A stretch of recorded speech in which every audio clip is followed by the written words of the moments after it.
السلام عليكم ورحمة الله وبركاته. إن الحمد لله نحمده ونستعينه ونستغفره ونعوذ بالله من شرور أنفسنا ومن سيئات أعمالنا. من يهده الله فلا مضل له ومن يضلل فلا هادي له. وأشهد أن لا إله إلا الله وحده لا شريك له، وأشهد أن محمدا عبده ورسوله لا نبي بعده. قال الله تعالى في كتابه الكريم: أعوذ بالله من الشيطان الرجيم. يا أيها الذين آمنوا اتقوا الله حق تقاته ولا تموتن إلا وأنتم مسلمون. وقال تعالى: يا أيها الناس اتقوا ربكم الذي خلقكم من نفس واحدة وخلق منها زوجها وبث منهما رجالا كثيرا ونساء واتقوا الله الذي تساءلون به والأرحام إن الله كان عليكم رقيبا. وقال تعالى: يا أيها الذين آمنوا اتقوا الله وقولوا قولا سديدا يصلح لكم أعمالكم ويغفر لكم ذنوبكم ومن يطع الله ورسوله فقد فاز فوزا عظيما. أما بعد، فإن أصدق الحديث كتاب الله، وخير الهدى هدى محمد صلى الله عليه وسلم، وشر الأمور محدثاتها، وكل محدثات بدعة، وكل بدعة ضلالة، وكل ضلالة في النار. Jamaah sekalian yang saya muliakan karena Allah, alhamdulillah, segala puji bagi Rabbul Alamin yang telah memberikan kepada kita begitu besar kenikmatan, begitu banyak kenikmatan.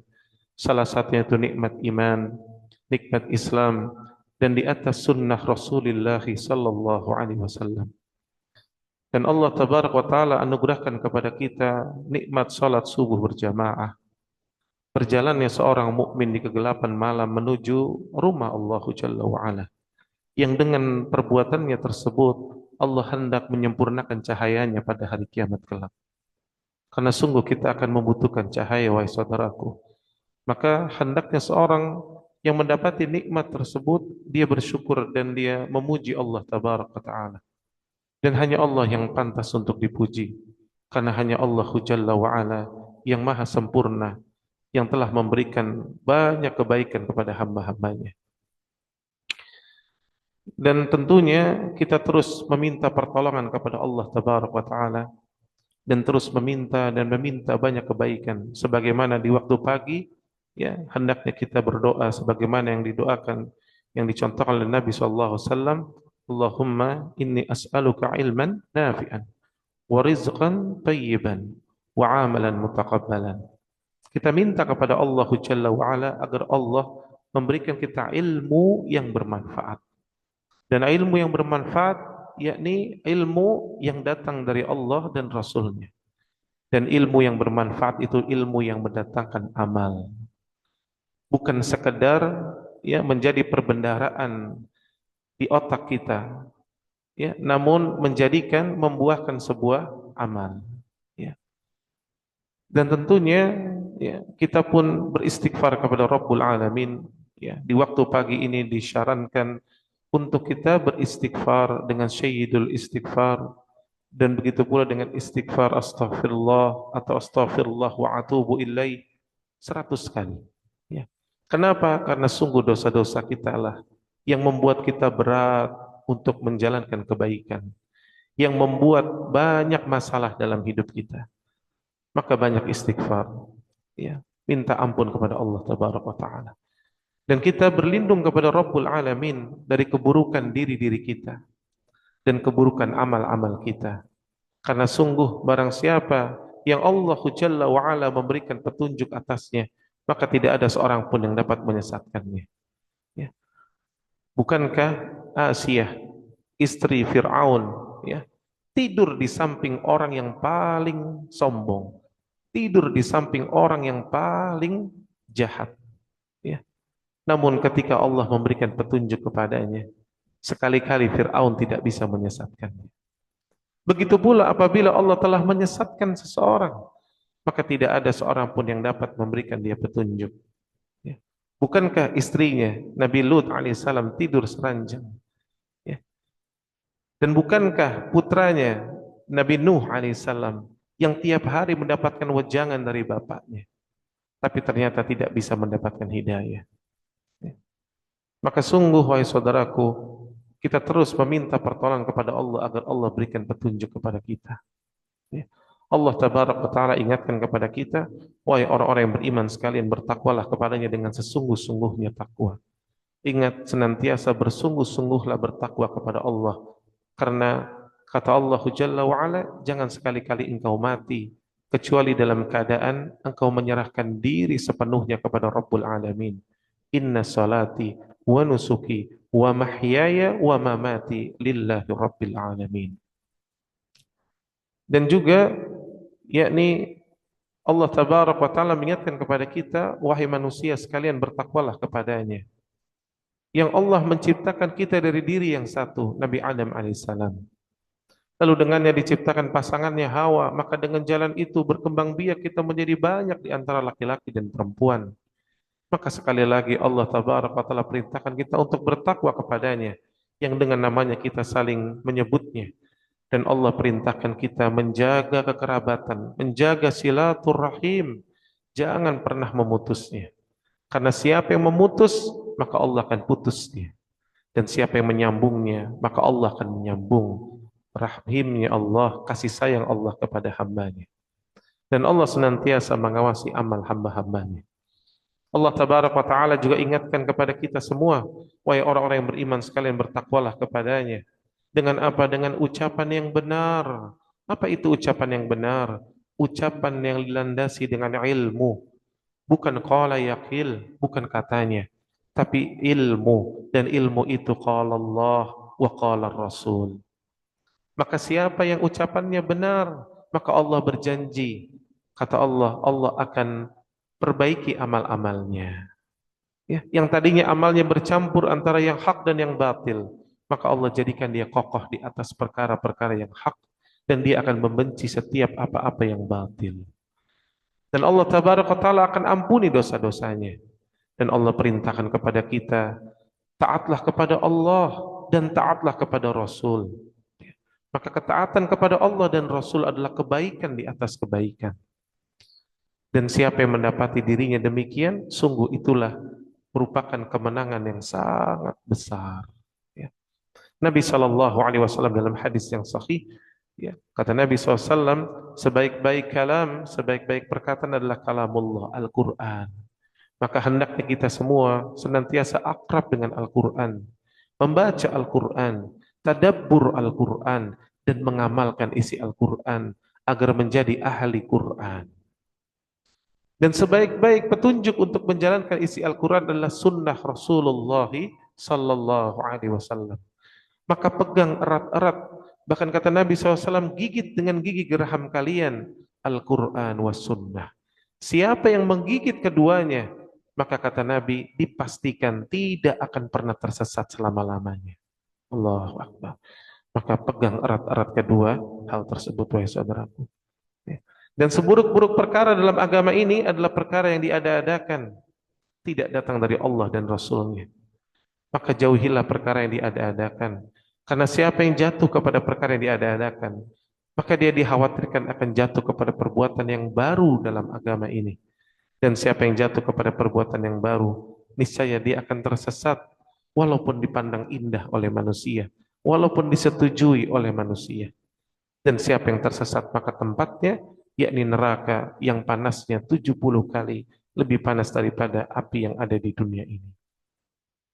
Salawat dan salam tentunya tidak lupa kita haturkan kepada qudwah kita, yakni baginda Rasulullah sallallahu alaihi wasallam, dan juga kepada seluruh ahlul baitnya, kepada para sahabatnya tanpa terkecuali, dan juga kepada seluruh umatnya yang senantiasa meniti dan membela sunnah beliau sampai hari kiamat kelak. Umat Islam, ada sebuah kata yang hari ini begitu viral, yang banyak kita menyebutnya, dan begitu bahagianya seseorang ketika mendapatinya. Apa itu? Yaitu sebuah kata hijrah. Ya. Seseorang mengatakan, alhamdulillah, saya sudah hijrah, Ustaz. Alhamdulillah. Ya. Bahkan Banyak sekali ya kita melihat ya berita-berita ya orang-orang yang tadinya bergelimang dengan maksiat dan hari ini telah berhijrah. Alhamdulillah. Yang tadinya ekonominya atau yang tadinya banyak sekali transaksi dalam kehidupan yang ribawiyah sekarang justru menjadi front terdepan untuk memerangi ribawiyah. Alhamdulillah. Ya. Bahkan ada seorang akhwat yang tadinya adalah seorang biduan, seorang pelacur, ya, yang kerjanya menjual dirinya, ya, bahkan divideokan, dijadikan dia yakni sebagai komoditi untuk ya kepuasan orang-orang yang mencari ya keburukan dalam dunia ini, yaitu perzinahan. Namun alhamdulillah ternyata Allah berikan dia hidayah dan akhirnya dia hijrah dan sekarang dia menutup tubuhnya dengan yakni dengan jilbab yang sesuai dengan syar'i. Alhamdulillah. Ya. Maka ini merupakan nikmat yang besar. Maka sebuah kata yang layak untuk diperjuangkan ya adalah kebahagiaan ya dan taufiknya yang bernama hijrah. Ya. Bagaimana kita memahami hijrah ini? Ya. Bapak Ibu buka dalam surah An-Nisa. Buka dalam surah An-Nisa. Surat yang keempat, ayat ke-100. Ya. Apa kata Allah tabaraka wa taala? A'udzu billahi minasyaitonir rajim. Wa may yuhajir fi sabilillah yajid fil ardi muragaman katsira wasa'a. Lihat. Kata Allah tabaraka wa taala, barang siapa yang berhijrah fi sabilillah, di jalan Allah, niscaya mereka akan mendapati di muka bumi ini yakni tempat hijrah yang luas dan rizki yang banyak. Allahu Akbar. Maka dalam ayat yang mulia ini Allah menjanjikan bahwa orang yang berhijrah di jalan Allah ya, di jalan Allah karena Allah Jalla wa Ala akan mendapati dua perkara. Apa yang pertama? Muragaman. Yang kedua, wasa'ah.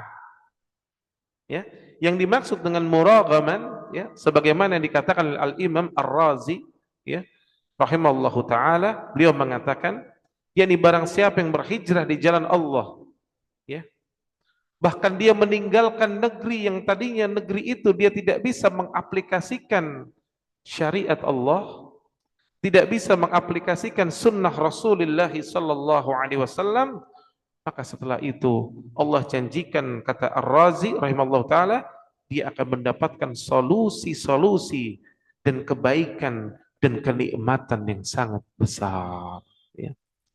Sedangkan yang dimaksud dengan wasa'ah yakni keluasan, yakni kelapangan, dan Allah janjikan rizki ya, Allah akan janjikan rizki. Namun yang perlu dipahami wahai saudaraku, rizki itu bukan hanya uang ya.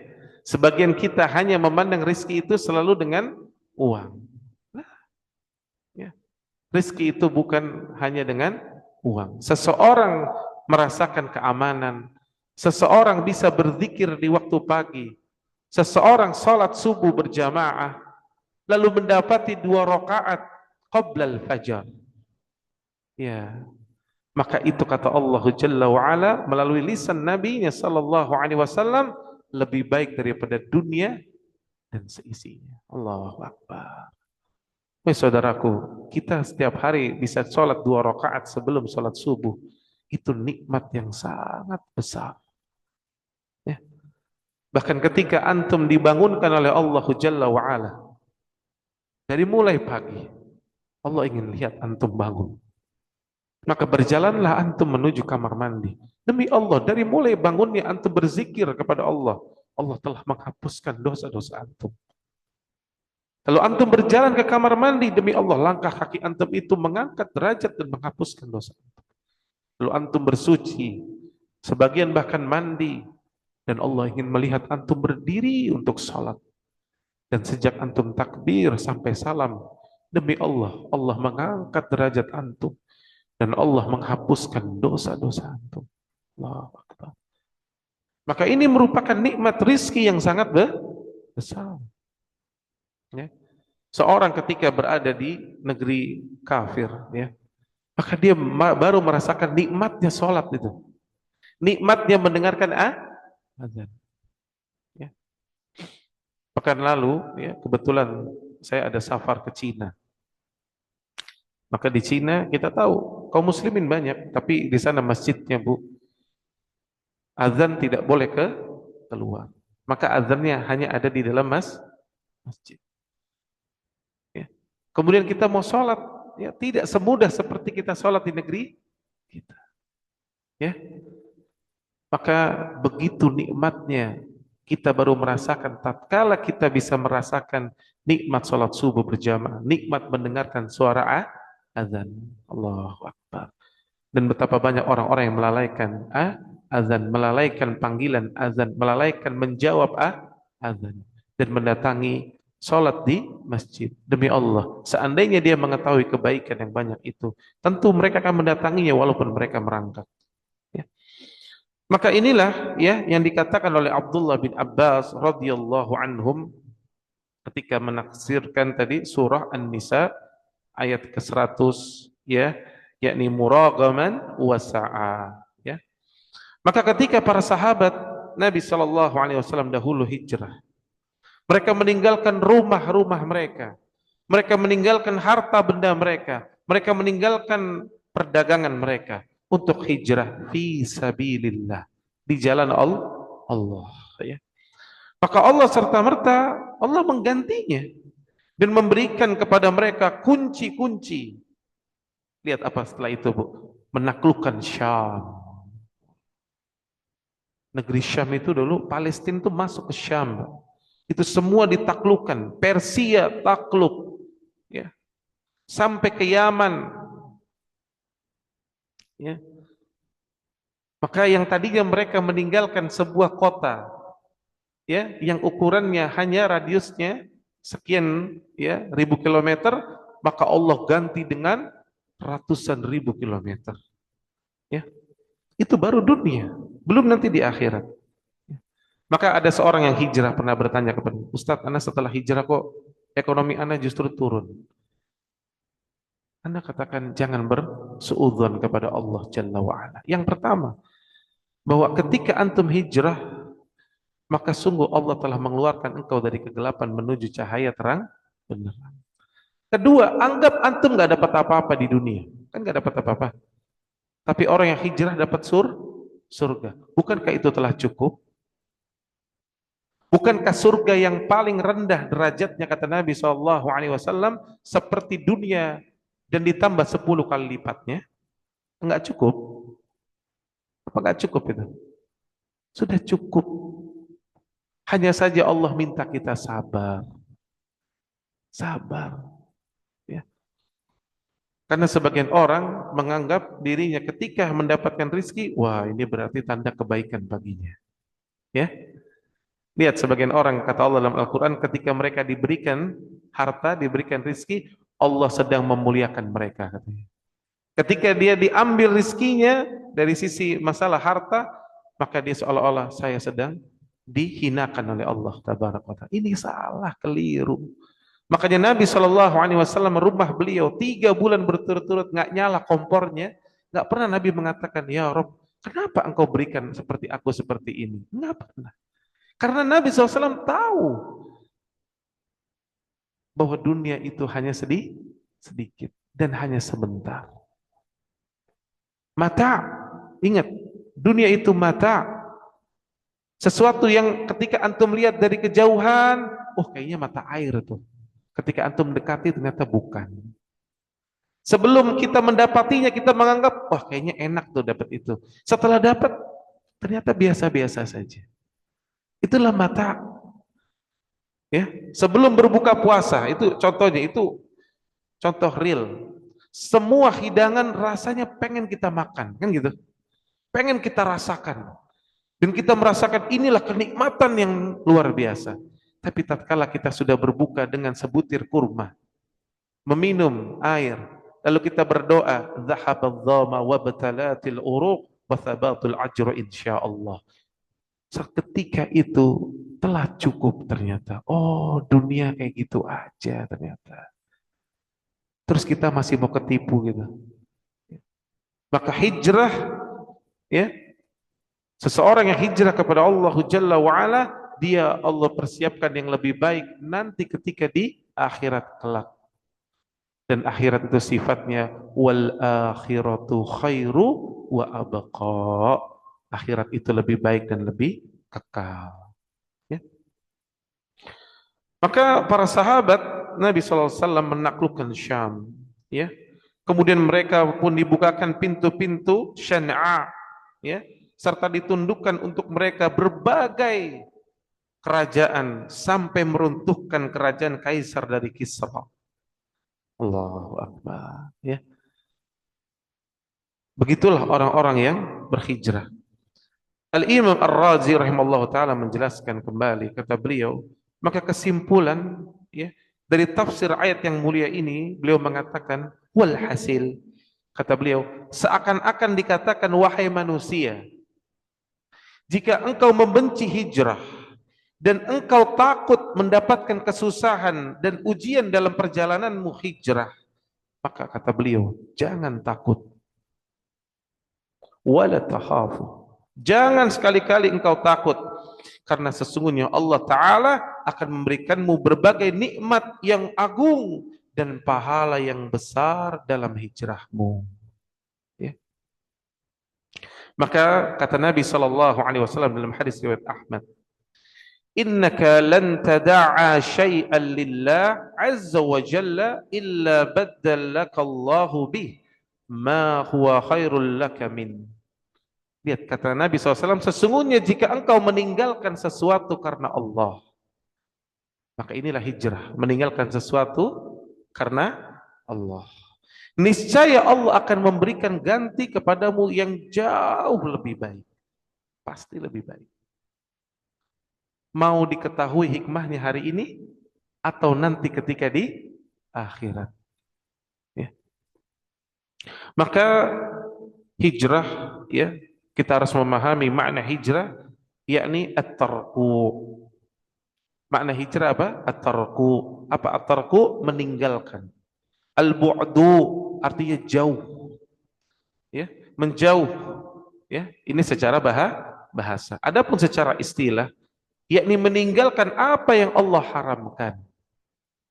Ya, meninggalkan apa yang Allah haramkan. Engkau meninggalkan apa yang Rabbmu benci, dan engkau pun membencinya karena Rabbmu membencinya. Dan ini adalah pemahaman dari Al-Imam Ibnul Qayyim Al-Zauziyah rahimahullahu ta'ala. Ya. Rasulullah sallallahu alaihi wasallam bersabda, wal muhajir man hajara man nahallahu anhu. Kata Nabi SAW, al-muhajir. Al-muhajir artinya orang-orang yang berhijrah. Adalah orang yang meninggalkan larangan Allah. Maka apa-apa yang Allah larang pada hukum asalnya, maka itulah arti dari antum berhijrah. Ya, Allah melarang kita berbuat syirik. Allah melarang kita berbuat perbuatan-perbuatan yang batil. Allah melarang kita durhaka kepada orang tua. Allah melarang kita mengganggu manusia. Ya, Allah melarang kita pelit. Ya, maka siapa yang meninggalkan apa-apa yang Allah larang, maka dia pada hakikatnya berhijrah. Ya.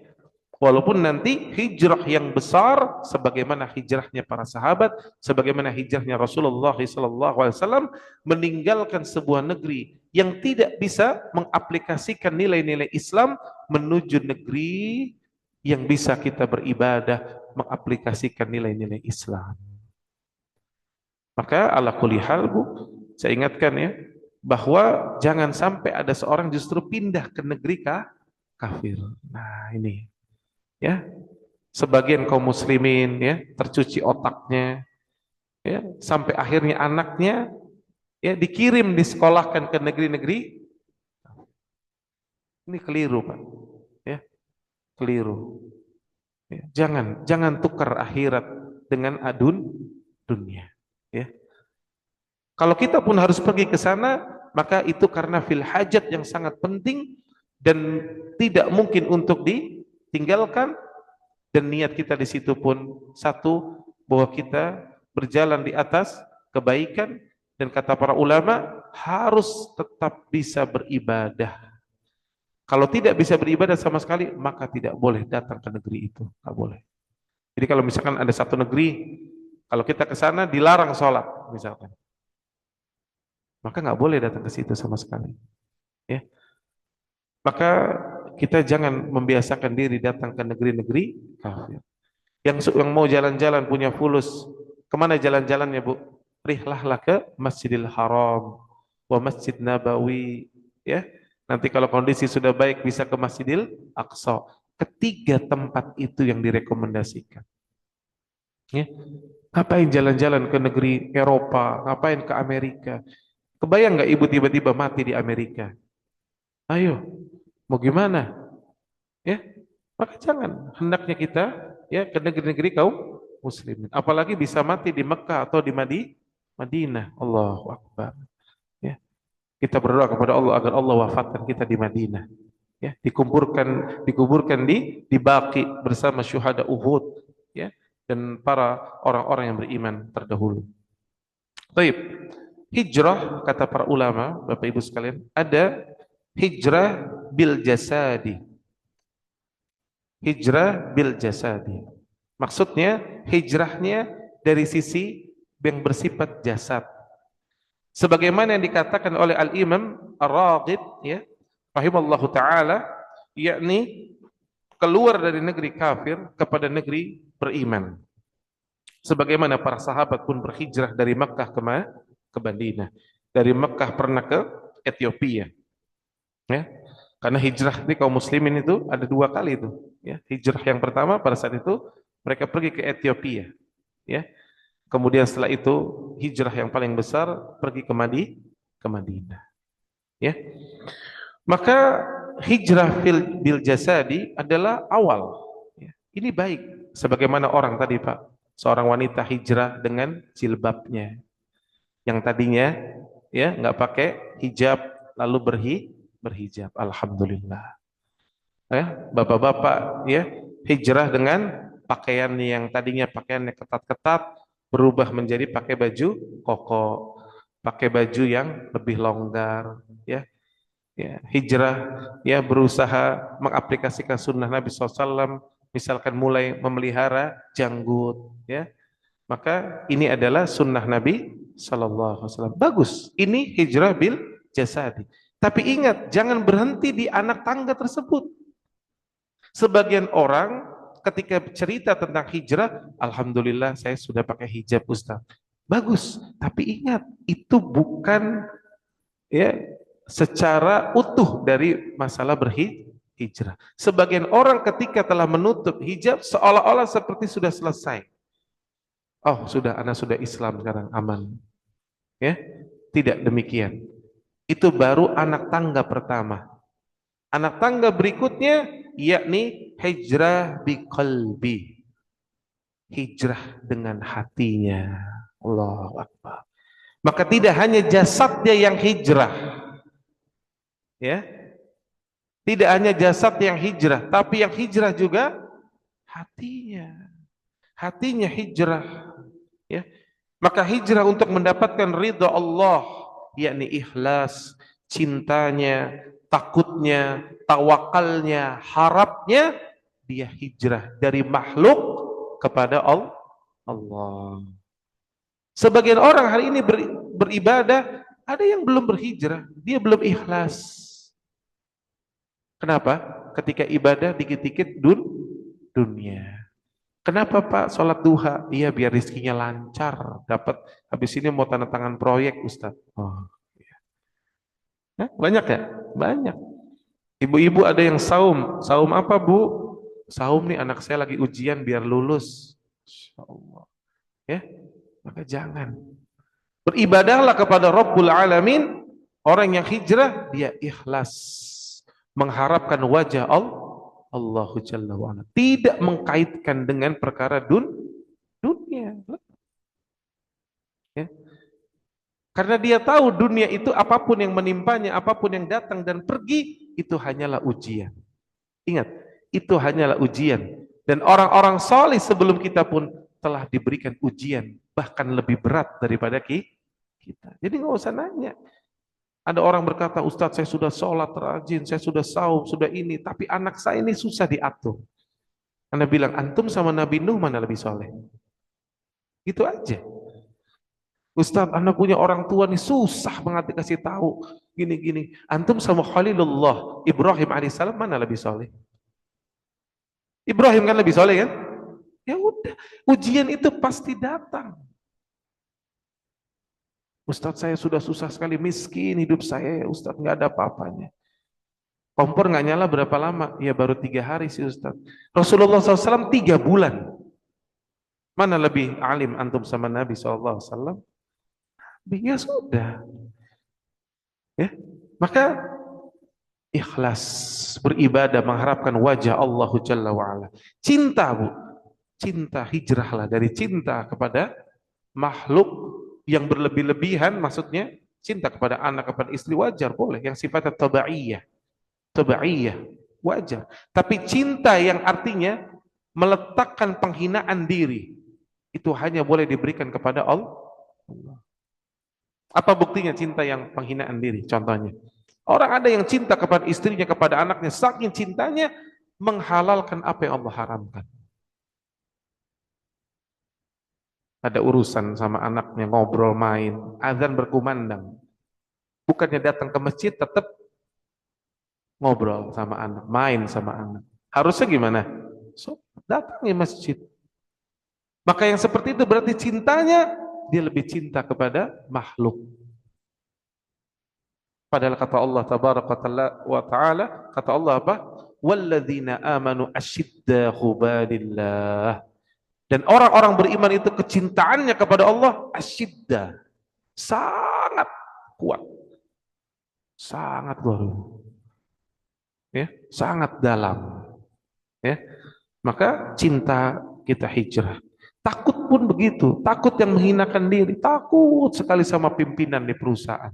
Sampai-sampai ketika waktu sholat gak berani, ya, takutnya luar biasa, ya. Padahal boleh kita seperti itu, nggak boleh. Kita hanya takut dengan penghinaan diri kita hanya kepada Allah. Takut sekali dengan kemiskinan, sampai-sampai korupsi. Ya kalau nggak gini gimana Ustadz? Anak saya mau kuliah, yang satu mau ini. Takut saya. Ya, ada yang juga takut menikah, ada yang takut punya anak. Nanti anak saya kasih makan apa? Allah katakan dalam Al-Quran apa? Yang ngasih makan kamu dan anak kamu adalah Allah. Lihat, Allah langsung katakan gitu. Jadi nggak usah sok berjasa ya. Yang ngasih makan kamu dan anak kamu itu Allah. Ya, sebagian manusia merasa besar, merasa sombong. Ya. Kemudian tawakal, ya, menyandarkan segala urusannya kepada Allah. Berapa banyak orang bertawakal kepada mertuanya, bertawakal kepada temannya, ada. Oh tenang, ana ada mertua ana tuan tanah. Ya.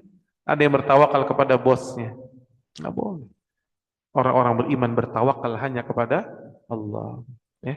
Dan siapa yang bertawakal kepada Allah, fahuwa hasbuk, Allah akan cukupinya. Allah akan cukupinya. Ya.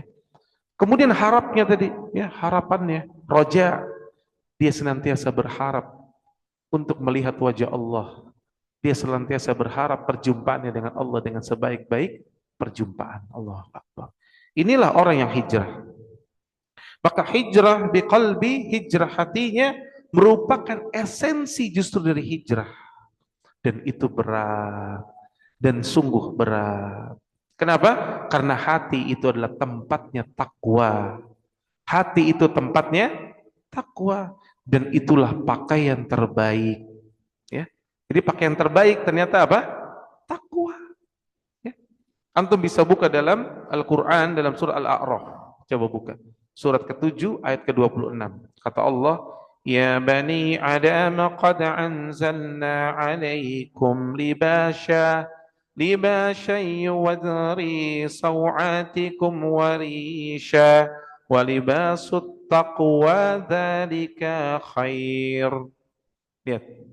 Kata Allah tabaraka wa taala, wahai anak-anak Adam, sesungguhnya kami telah menyediakan pakaian untuk menutupi auratmu dan untuk perhiasan bagimu, tetapi pakaian takwa itulah yang lebih baik. Ya. Maka apakah manusia mengira ketika dia mengklaim dirinya telah beriman, orang yang hijrah, artinya kan dia mengklaim saya hijrah Ustadz. Artinya hijrah dari kekufuran menuju keimanan. Hijrah menuju sunnah Nabi Sallallahu Alaihi Wasallam. Hijrah menuju ketaatan kepada Allah. Dan ketika kita hijrah, bersiap-siaplah firman Allah yang akan menghampiri kita, yakni dalam surah Al-Ankabut. Ibu buka, ya Bapak buka surat ke-29 ayat 1 dan 2. Kata Allah Tabaraka Ta'ala, ahasiban nas ayyutraku ayyakulu amanna wahum la yuftanun.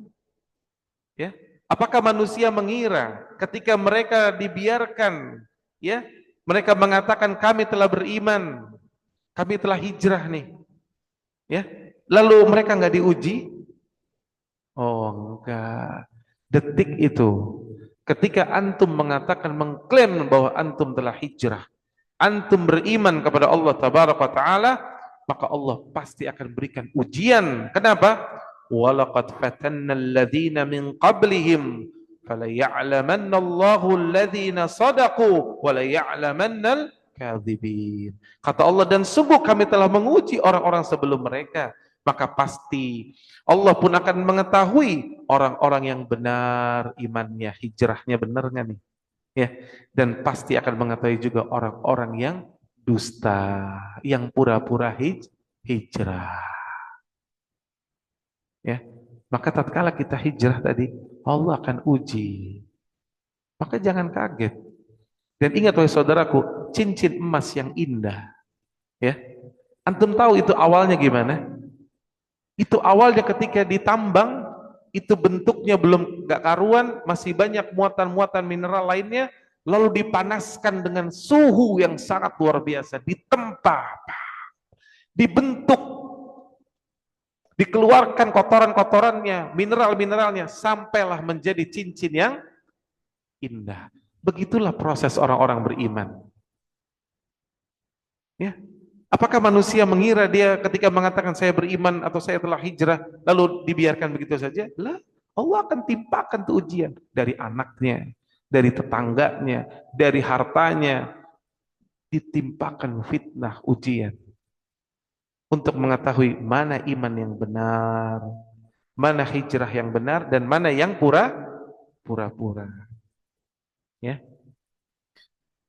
Maka lihat dalam sebuah hadis, ya.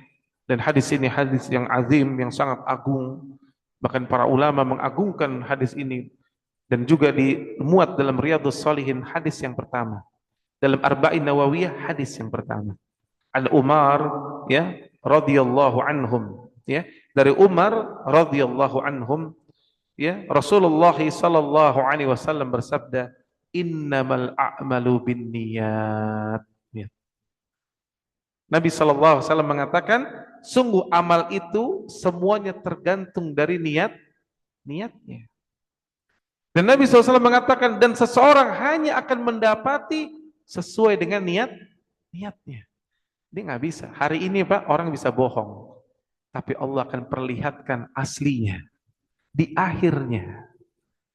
Iblis laknatullah, bayangkan, beribadah di Baitul Ma'mur 18.000 tahun. Pada saat itu para malaikat kagumnya luar biasa, Pak. Sampai menjadikan iblis sebagai second opinion. Sampai dikatakan memegang kunci-kunci perbendaharaan yang ada di surga. Bayangkan. Tapi Allah tahu nggak hatinya iblis gimana? Tahu. Allah yang paling tahu kan isi hatinya iblis kan, Pak? Apa yang terjadi? Allah ciptakan Adam dengan penuh hikmahnya. Apa salah satu hikmahnya penciptaan Adam? Untuk membuka isi hatinya iblis. Ketahuan nggak? Yang tadinya pada kagum 18.000 tahun beribadah di Baitul Ma'mur, antum aja coba, nggak usah 18.000 tahun deh. Kalau antum punya teman, punya guru yang dia beribadah kepada Allah, mengajar, beribadah kepada Allah 30 tahun lamanya. Sebagaimana kita mendengar ya, kisah seperti Sa'id bin Musayyab. Sa'id bin Musayyab, Pak, itu salah satu tabi'in. Sa'id bin Musayyab ya, rahimallahu taala, beliau itu tidak pernah ketinggalan sholat berjamaah 40 tahun.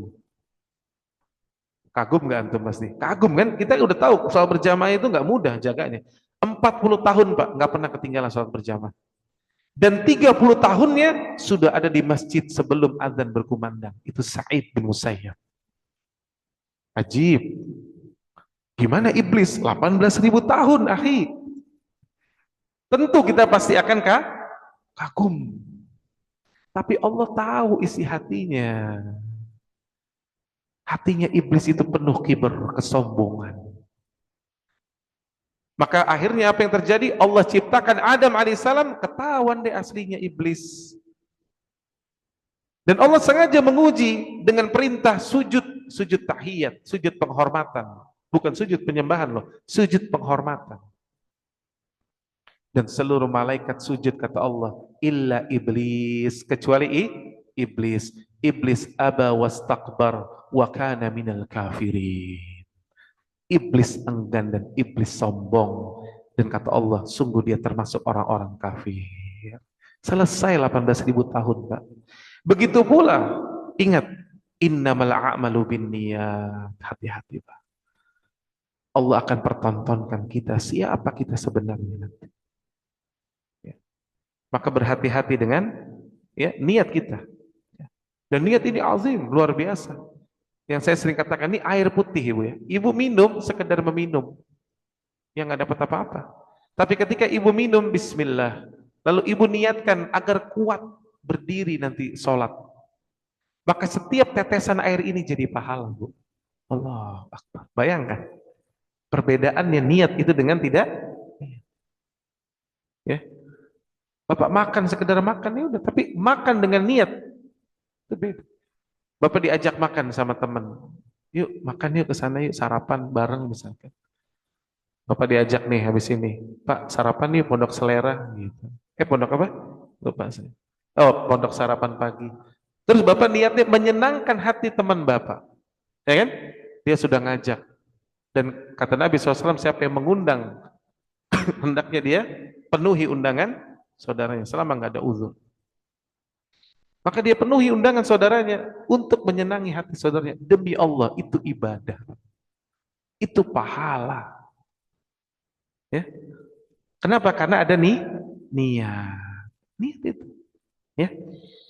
Maka kata Nabi SAW, seorang akan mendapati apa yang dia niatkan. Maka langsung Nabi mengkaitkannya. Barang siapa yang hijrahnya karena Allah. Ya. Hijrah kan di sini kan? Niat itu dengan hijrah. Barang siapa yang hijrahnya karena Allah dan Rasulnya, maka hijrahnya kepada Allah dan Rasulnya, kata Nabi SAW. Dan siapa yang hijrahnya karena dunia, banyak orang hijrah karena dunia? Banyak Pak. Ya. Oh saya mau hijrah karena di sana dipromosikan, karena di sana gajinya lebih gede, karena di sana ada wanita yang ingin dia nikahkan. Ya. Maka kata Nabi SAW, maka hijrahnya itu sesuai kemana ia hijrah. Hadis riwayat Bukhari dan Muslim. Ya, maka kita ini mau kemana nih hijrahnya nih? Niatnya apa nih? Ya. Maka Al-Imam Bukhari menyebutkan bahwa hadis ini di awal kitab sahihnya. Lihat, Imam Bukhari saja meletakkan hadis ini di awal dari kitab sahihnya.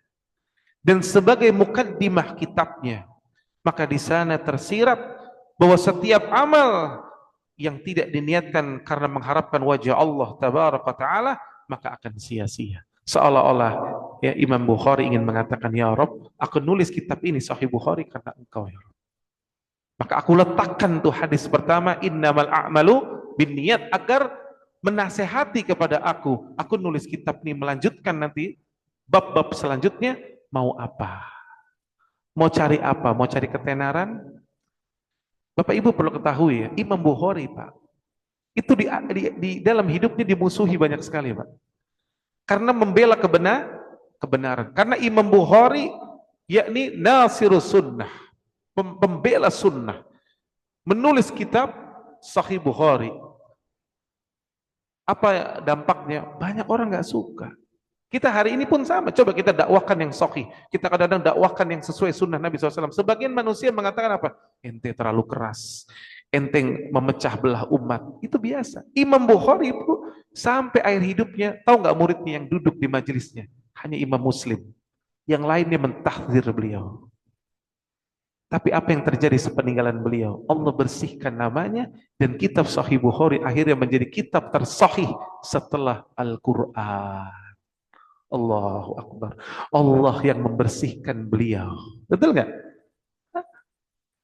Kenapa? Karena niat beliau lurus, Bu. Hijrahnya karena Allah. Mau manusia memusuhi seperti apa? Ya sudah. Yang penting niatnya mengharapkan wajah Allah. Nah, kita pun dakwah seperti itu, Bapak Ibu. Dakwah itu menyampaikan kebenaran. Mau orang memusuhi kita, sudah. Sabar. Karena sebagian orang, aduh kalau Anda sampaikan kebenaran nih Ustadz, nanti Anda dimusuhi. Gimana nih? Ya sudahlah, lebih baik diam aja. Akhirnya apa? Tidak tersampaikan kebenaran. Padahal hendaknya seorang mukmin, orang muslim sampaikan kebenaran sesuai kemampuan dia. Sesuai kemampuannya. Dan dengan cara yang ahsan, dengan cara yang baik, tutur kata yang lembut. Ya, jangan berkata-kata yang tidak baik.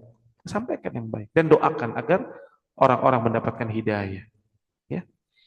Al-Mundhir menyebutkan dari Rabi bin Husain, ya, rahimallah, ia berkata, segala sesuatu yang tidak diniatkan, ya, artinya hijrah bi qalbi, tidak diniatkan untuk mencari keridhaan Allah Azza wa Jalla, maka dipastikan akan sia-sia. Pasti akan sia-sia. Ya, semuanya akan hilang, akan sia-sia. Ya. Abu Abdullah, ya, rahimallahu taala, ya, ia berkata, tidak ada hadis, ya, tidak ada hadis dari Nabi Sallallahu Alaihi Wasallam yang lebih banyak, yang lebih kaya di dalam faedah hadisnya daripada hadis tentang innamal a'malu binniyat. Bayangkan. Jadi menurut para ulama hadis tidak ada hadis yang paling banyak faedahnya, paling dalam ilmunya daripada hadis innamal a'malu binniyat. Yang di situ mengkaitkan dengan hijrahnya seseorang karena fi sabilillah, karena Allah dan Rasulnya, maka dia mendapatkan jalan menuju Allah dan Rasulnya. Ya. Abdurrahman bin Mahdi, ya, rahimahullah, beliau pun berkata, kalau seandainya saya menyusun kitab, kata beliau, kalau saja saya menyusun sebuah kitab yang terdiri dalam beberapa bab, tentu saya akan senantiasa menjadikan hadis Umar bin Khattab ini untuk mengawali dalam setiap bab. Innamal a'malu binniyat. Jadi bab 1 tetap mukaddimahnya hadis innamal a'malu binniyat agar menjadi nasihat buat saya. Nanti bab 2 sebelum mulai innamal a'malu binniyat. Allahu akbar, lihat Bu. Sampai seperti itunya. Maka mayoritas para ulama salafun salih, mereka berpendapat bahwa hadis ini adalah sepertiga dari al-Islam. Bayangkan. Sepertiga dari Islam. Sebagaimana surah. Apa dalil mereka? Bukankah surah Al-Ikhlas? Qul huwallahu ahad, Allahus samad, lam yalid walam yulad, walam yakul lahu kufuwan ahad. Surat Al-Ikhlas yang mengajarkan tentang tauhidullah, yang mengikhlaskan, memurnikan ibadah hanya kepada Allah, itu merupakan sepertiga dari Al-Quran. Maka innamal a'malu binniyat, murnikan hanya kepada Allah. Hijrah kita murnikan hanya kepada Allah. Dan menurut Imam Al-Baihaqi, ya, karena tindakan seseorang hamba itu, kata beliau, ya, itu terjadi dengan hati, dengan lisan dan anggota badannya. Dan niat tempatnya di hati, ya. Maka salah satu dari 3 hal tersebut yang paling utama adalah hatinya. Bukankah Nabi SAW bersabda, "Idza salahat salahat jasada kullu, wa idza fasadat fasadat jasada kullu, ala al-hiya al-qalb." Ya. Ada dalam tubuh kita itu satu gumpalan daging. Yang kalau daging itu baik, seluruhnya baik. Kalau dia buruk, seluruhnya buruk. Dan kata Nabi, camkan satu gumpalan daging itu bernama hati. Ya. Maka kalau hati kita baik, pandangan kita akan baik. Pendengaran kita maunya dengar yang baik-baik saja. Langkah kaki kita maunya ke tempat yang baik. Karena hatinya baik. Mendengar azan cepat datang ke masjid. Mendengarkan Al-Quran mudah terenyuh, mudah menangis. Mengingat dosa-dosa sendiri. Ya, tidak sibuk dengan dosa orang lain, tapi sibuknya sama dosa sendiri. Itu orang-orang yang hatinya baik. Orang-orang yang hatinya bersih. Ya. Maka ya Al-Baihaqi menjelaskan ya semua masalah kembali kepada perkara niat. Maka beliau mengatakan pertama, hadis innamal a'malu binniyah. Sesungguhnya amal itu tergantung dengan niatnya. Maka setiap amal Bu itu tergantung niatnya. Yang kedua, hadis tentang agama Islam ya. Jadi agama ini tergantung dari tiga perkara. Perkara yang pertama kata beliau tadi, yakni innamal a'malu binniyah. Sesungguhnya amal itu tergantung niatnya. Yang kedua kata beliau, man amila amalan laisa alaihi amruna fahuwa rad. Ya. Siapa yang melakukan satu perkara, perbuatan yang tidak datang daripada kami, kata Nabi SAW, bukan datang dari kami, yaitu dari Nabi SAW. Maka amalan itu pasti tertolak. Artinya, Nabi minta agar diikuti, dicontoh secara total. Maka Islam itu pertama niat, kedua beramal di atas sunnah Nabi SAW.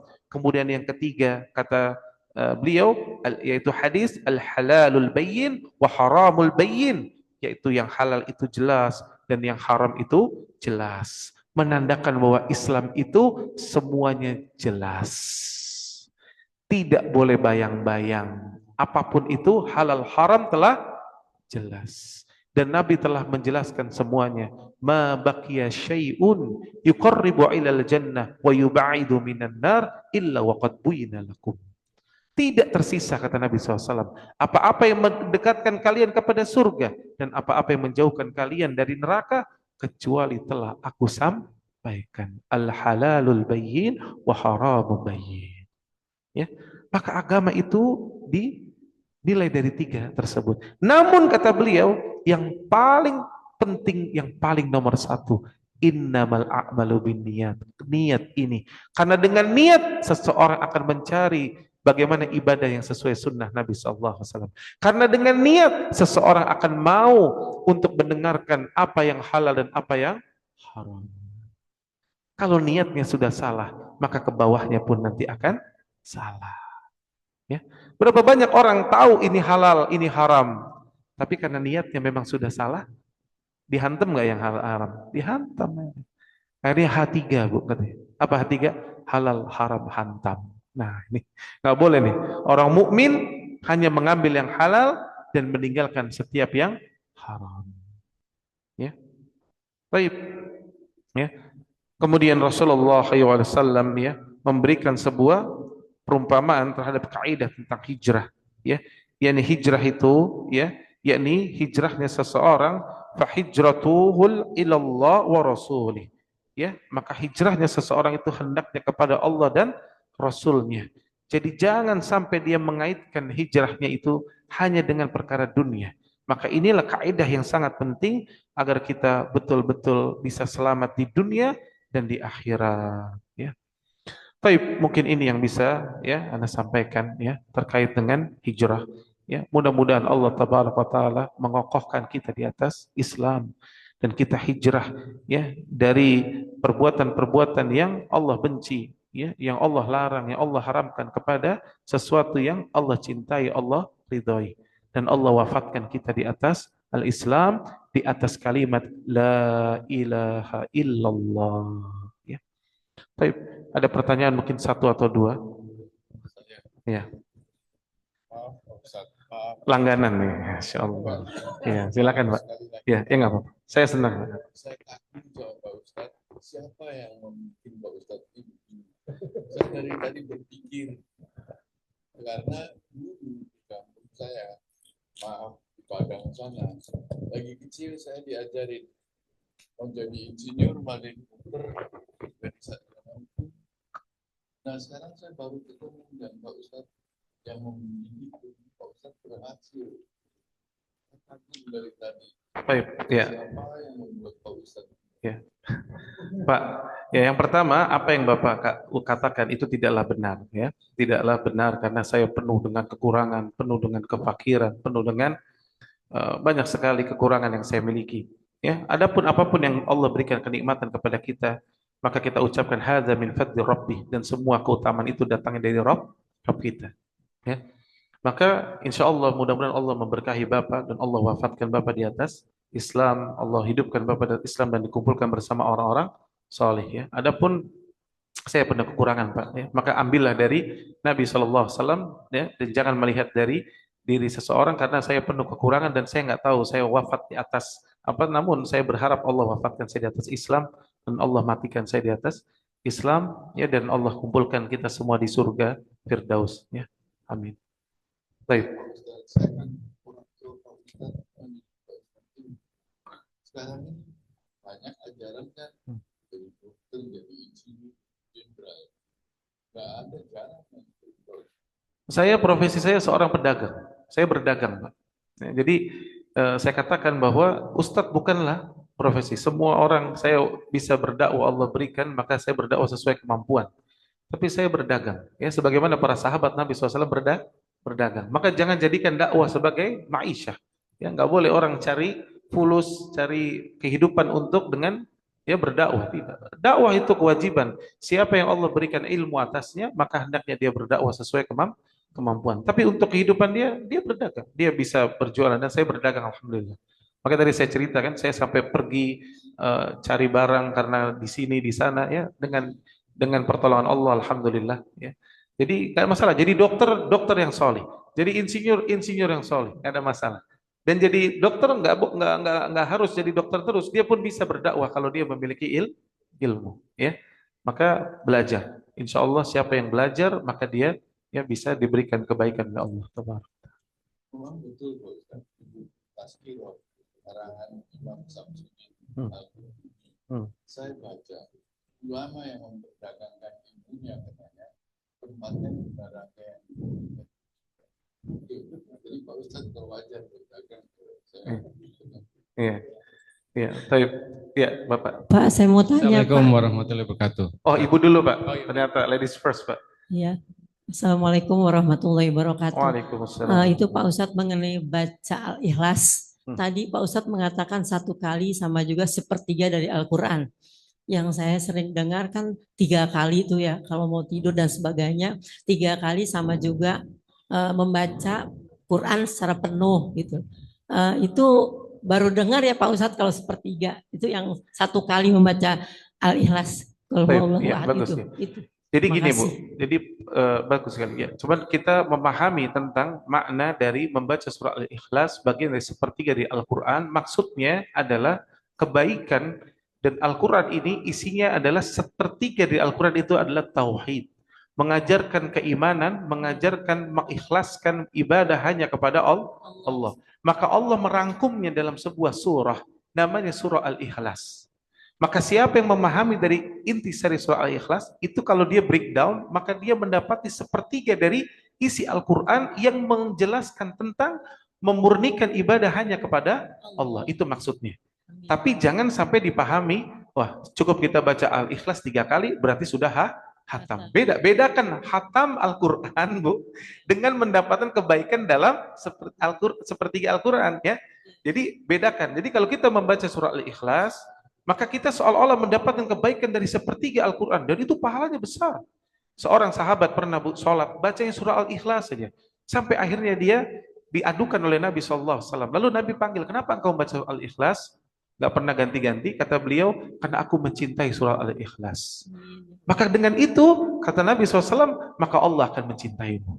Ya. Maka orang yang mencintai surah Al-Ikhlas, karena dia ingin memurnikan, dia mentadaburi Al-Quran, ya, tentang mengikhlaskan memurnikan ibadah hanya kepada Allah Allah. SWT. Itu maksudnya. Tapi bukan berarti menghatamkan ya Bu ya. Iya, iya. Jadi jangan sampai salah. Karena sebagian ada yang tadi itu pemahamannya keliru. Oh, kita nggak perlu hatamin Quran capek-capek. Cukup baca Al-Ikhlas 3 kali. Karena sekali baca sepertiga. Berarti sepertiga, kelar. Berarti sudah hatam. Ini keliru. Kita tetap dianjurkan, kata Nabi SAW, Iqra'ul Quran fi syahr. Bacalah Al-Quran dalam 1 bulan. Jadi kalau bisa Bu, 1 hari 1 juz. Ya, 1 hari 1 juz, sehingga dalam 1 bulan kita selesai Al-Quran. Nanti bulan berikutnya terus kita ulang, dan memang perlu diulang agar kita terus dibersihkan hati kita, agar kita ditadaburi terus, agar kita menjadi orang-orang yang tetap beriman sampai hari akhir hayat kita. Amin, Gitu. amin Ya. ya Rabbal Alamin. Terima kasih Pak Ya, Ustadz. baik. Assalamualaikum warahmatullahi wabarakatuh. Ustaz, Waalaikumsalam warahmatullahi kalau hijrah itu bukan karena Allah, karena dunia Ustaz. Misalnya sholat duha untuk mengharapkan rezeki, atau misalnya ada promosi gitu Ustaz. Itu apakah bisa menjerumus ke perbuatan syirik Ustaz? Terima kasih. Ya, bagus sekali pertanyaannya. Jadi ketika seseorang ya melakukan sebuah amalan, ya, yang amalan itu dia niatkan untuk dunia sepenuhnya, maka dia bisa jatuh kepada perbuatan syirik. Naam, iya. Ya, mana dalilnya? Antum buka surat Hud, ya, surat ke-11 Pak.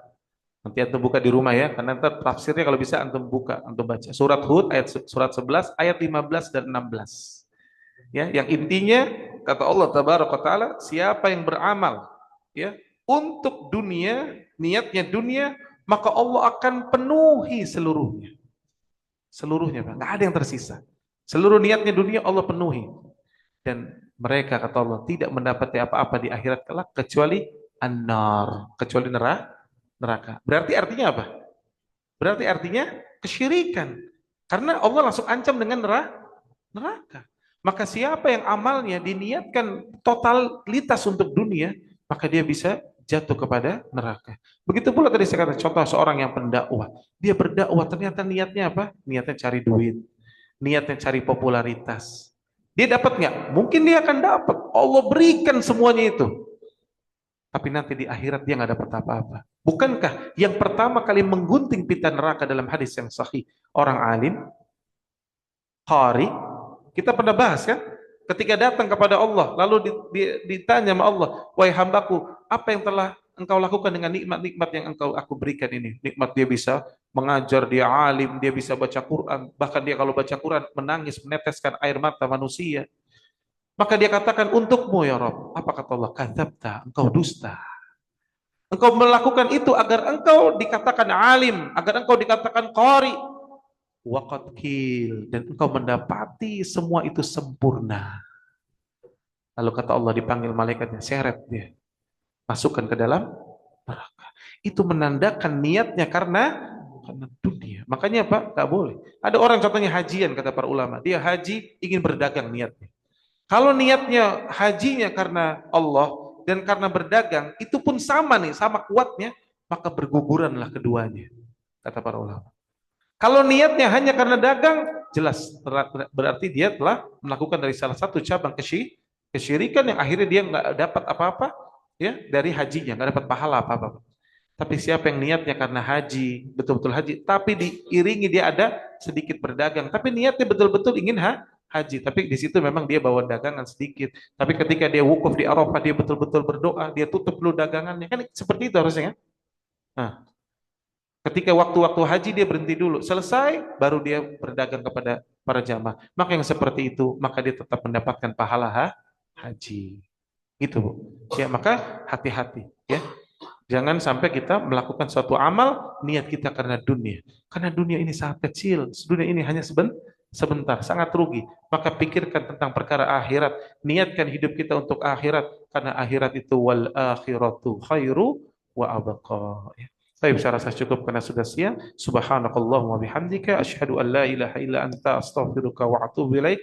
Assalamualaikum warahmatullahi wabarakatuh.